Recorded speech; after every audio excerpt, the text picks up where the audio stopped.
pessoal, tudo bem com vocês? Para quem não me conhece, eu sou Eliana Azeredo e estou aqui hoje aproveitando o feriado, dia 21 de abril, para falar sobre a importantíssima figura que este feriado homenageia, Tiradentes. Mas antes de começar, gostaria de fazer um convite a você que ainda não é inscrito aqui no meu canal para se inscrever, ativar o sininho de notificações. Se gostar desse vídeo, deixe o seu like, deixe o seu comentário e sem mais conversa, sem mais enrolação, roda a vinheta e venha comigo para o que realmente interessa.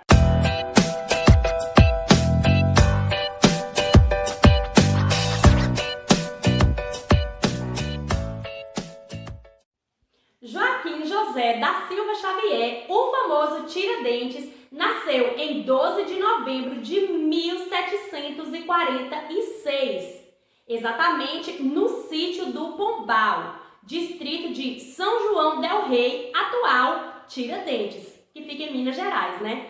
Gente, ao longo de sua existência, Tiradentes teve várias profissões. Ele foi um importante ativista político brasileiro, foi também comerciante, minerador, tropeiro e dentista, que é a profissão que faz jus ao seu apelido, é claro, né?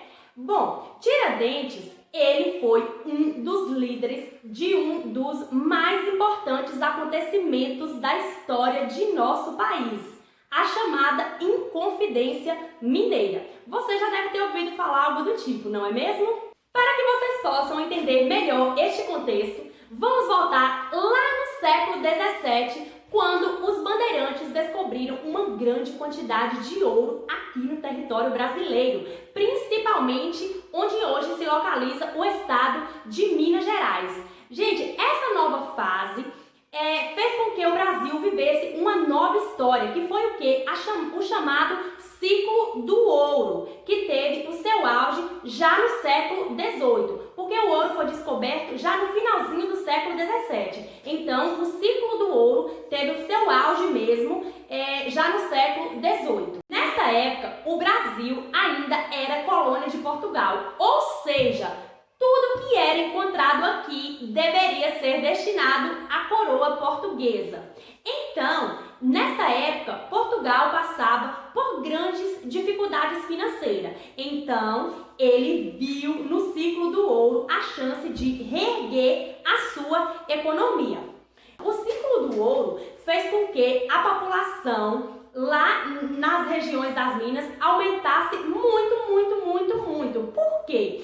A fama de que o ouro era achado facilmente, qualquer um poderia pegar, correu rapidamente por todo mundo. Então, rapidamente vieram muitos portugueses para a região das Minas, né, em Minas Gerais. Outras pessoas que já moravam aqui, mas em outras regiões também migraram tudo para Minas Gerais. Tudo por causa do ouro. Eles acreditavam que quando chegassem lá, eles iam poder pegar o ouro e iam ficar o quê? Ricos facilmente. Então, isso ocasionou muito o aumento da população de Minas Gerais. É muita gente mesmo. Então, com isso, o que houve? O aumento da escravidão, porque muitos senhores, eles tinham escravos, né, naquela época. Então, esses escravos eram colocados para trabalhar lá, né, nas minas, e além das outras pessoas também que vinham de fora. Porém, quando uma pessoa achava um terreno que tinha ouro, ele não podia ficar caladinho, escondidinho o terreno lá só para ele, não. Era obrigação dele avisar para a coroa portuguesa que ele tinha encontrado aquele terreno. Então, a coroa dividia tal terreno em várias partes, que eram chamadas de datas.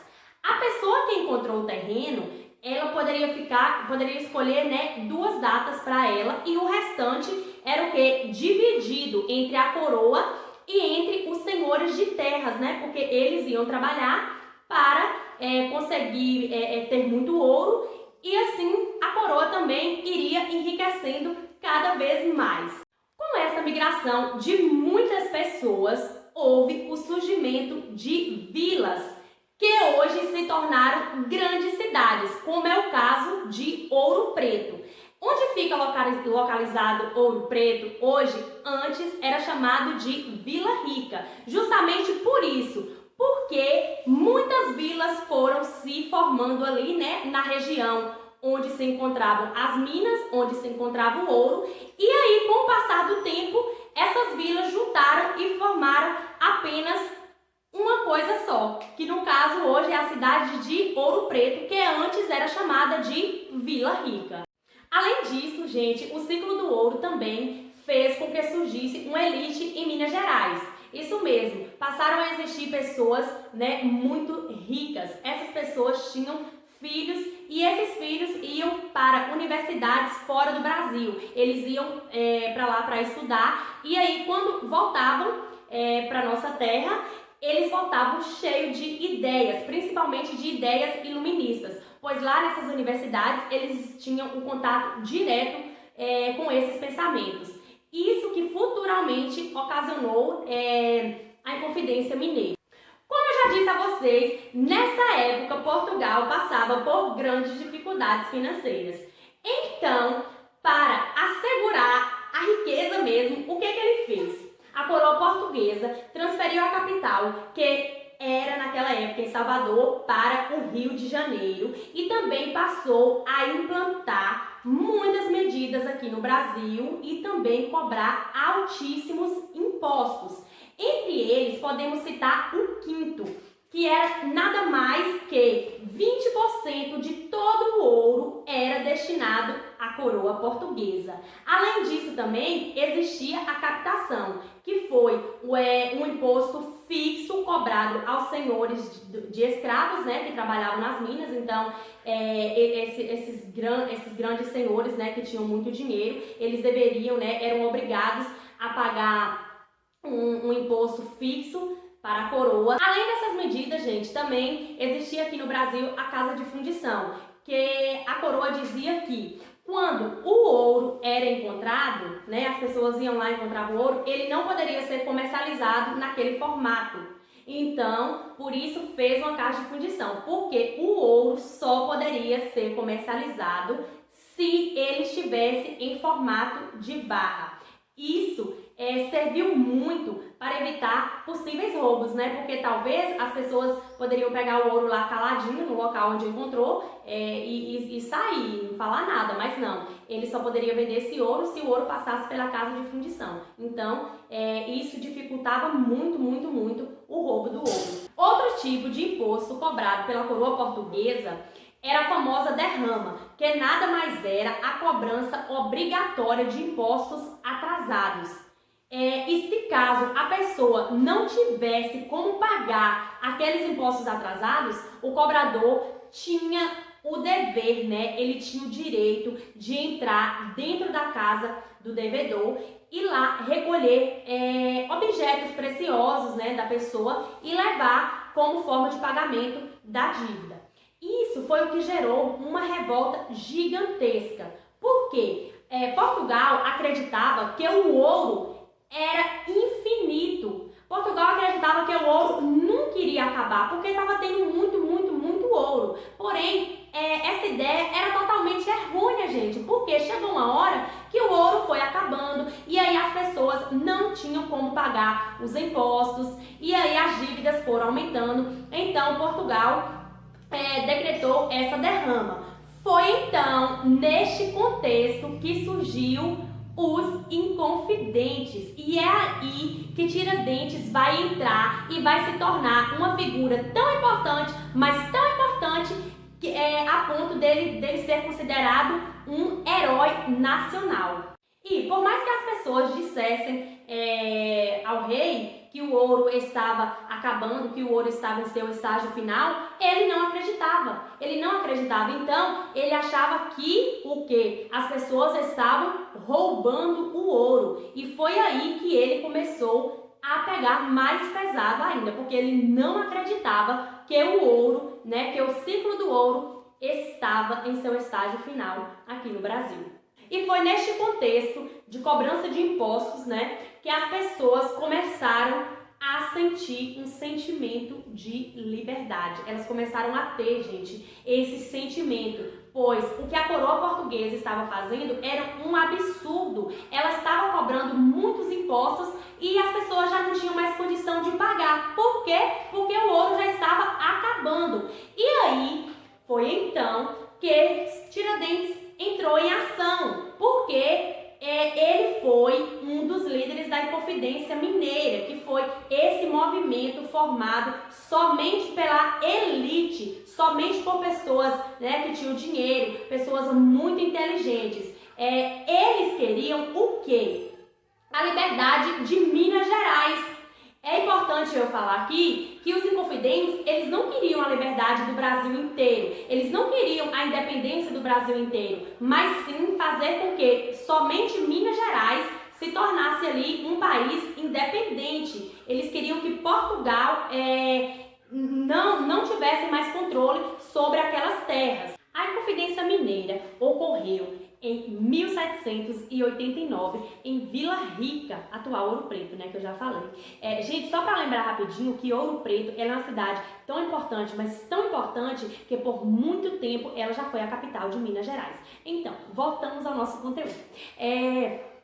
Então, a Inconfidência, né, foi lá, ocorreu lá nessa cidade, essa cidade muito importante, e os inconfidentes, eles se reuniam às escondidas, né? E por isso que é o nome Inconfidência Mineira, porque inconfidente significa alguém tipo, que foi inleal, ou seja, existiram esse grupo, né, que formaram a Inconfidência Mineira, que eles foram ileais à coroa, né? Eles se encontravam ali às escondidas, nos casarões, à noite, no sigilo, para tramar, né, gente? Para, digamos assim, colocar as ideias em ação para que Minas pudesse se tornar um país independente. Daí o nome Inconfidentes, entendeu? Então, assim, lá nessas reuniões, eles discutiam vários assuntos. Inclusive, foi em um desses encontros que foi criado a bandeira, que seria, no caso, né, a bandeira do país de Minas Gerais. Que essa bandeira é a que é hoje a bandeira atual, né, do estado de Minas. A bandeira, ela tem um fundo branco, um triângulo vermelho e um letreiro em latim, que significa liberdade ainda que tarde. Porém, o Joaquim Silvério dos Reis, ele devia, gente, ele tinha muitas dívidas, ele estava devendo demais à coroa e então, para ganhar o perdão, né, para que ele fosse perdoado por essas dívidas, ele foi lá e dedurou o movimento. Então, a coroa descobriu, prendeu todo mundo e aí muitos foram julgados, só que depois eles foram soltos, mas um deles acabou morrendo, que foi Tiradentes, né? Tiradentes, ele foi enforcado, ele foi esquartejado. A coroa portuguesa fez isso para mostrar um exemplo, ela deu um exemplo para o povo saber que quem mandava era ela, que quem era maior era ela. Então, Tiradentes foi morto, esquartejado, as partes do seu corpo foi arrastado no meio das ruas. Esse fato, né, a morte de Tiradentes, ocorreu em 21 de abril de 1792. Veja bem como Tiradentes se tornou uma figura tão importante, mas tão importante, né? Ele tem o nome de herói nacional, ele ganhou esse nome, ele é considerado um herói nacional, porque ele lutou incansavelmente pela liberdade, né? De um estado, e ele acabou sendo morto por isso. Porém, mesmo preso, ele nunca negou o que ele tinha feito, ele nunca negou o seu sentimento de liberdade. E então, gente, além de ganhar um feriado unicamente só para ele em todo o território nacional, Tiradentes também foi homenageado de outras formas, como por exemplo, lá em Minas Gerais tem uma cidade que se chama Tiradentes. Nesse mesmo estado também tem uma linda praça, depois vocês podem estar pesquisando, uma linda praça por nome de Tiradentes. No Rio de Janeiro também tem um prédio lindo, maravilhoso, por nome de Palácio Tiradentes. Então, vejam bem, como Tiradentes, ele tem um grande significado na história do Brasil. É importante lembrar aqui que Tiradentes, ele é tão importante, mas tão importante, que a figura dele se assemelha a Jesus Cristo. Porque não temos, nós nunca vimos uma imagem verdadeiramente de como Tiradentes era, se ele era alto, se ele era magro, se ele tinha cabelos longos ou não, se ele era barbudo ou não. Mas as pinturas, vocês podem estar observando, todas as figuras que você vê de Tiradentes, ele se assemelha muito a Jesus Cristo. Muito, muito, justamente por isso, porque ele tem esse nome de herói, ele carrega isso, ele tem esse nome de herói, então por isso a imagem de Tiradentes se assemelha muito à imagem de Jesus Cristo. Então é isso, meu povo, espero que tenham gostado dessa pequena videoaula, espero que tenham aprendido pelo menos um pouquinho aqui hoje comigo. E se você gostou desse vídeo, não deixe de deixar o seu like. E é isso, um grande beijo e tchau, tchau. E não se esqueçam, inscrevam-se e indiquem o meu canal para outros amigos. Grande beijo e tchau, tchau. Até a próxima aula.